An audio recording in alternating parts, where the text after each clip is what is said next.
Ask most people what they think the world needs today, and they will say tolerance.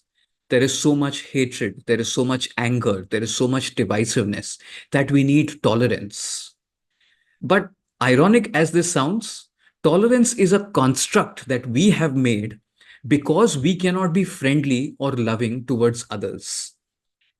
As Jiddu Krishnamurti said, you are not tolerant in love. You are tolerant of the man who thinks differently from you. Doesn't that make sense? We are tolerant of people who come from a different school of thought, or a gender, or a community, or a nationality that we don't like. Now, shift your perspective to a flower that opens in the forest. Do you think it discriminates between who it's going to give its fragrance to and whom it won't? No.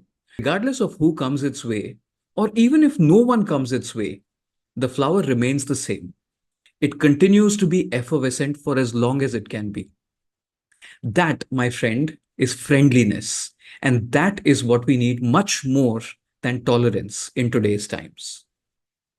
Osho Rajneesh explains the difference between friendship and friendliness beautifully when he says friendship is a relationship that you can have with a few human beings and maybe a few animals.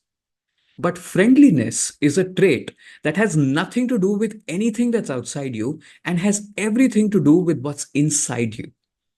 You can be friendly with human beings, with animals, with trees, rocks, or even distant planets. It does not matter. Which brings me to today's quote by Jiddu Krishnamurti.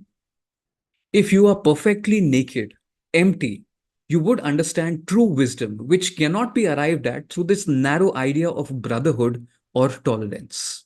End quote. What this means is that even this glorified idea of brotherhood or community or tribe is effectively creating more divisiveness among us. If you're not part of our community, if you're not part of that tribe, if you're not part of so and so brotherhood, you are not among us. But if you want to create real inclusiveness, if you truly want to amass wisdom, you have to approach situations and people from perfect emptiness. That's when you're going to find what love really means. Boundaries will exist in the physical world, but that does not mean that they have to exist in your mind. If you want more wisdom on love and friendliness from our sages and scriptures, you can download a free ebook whose link is mentioned in the description. And until next time, namaste.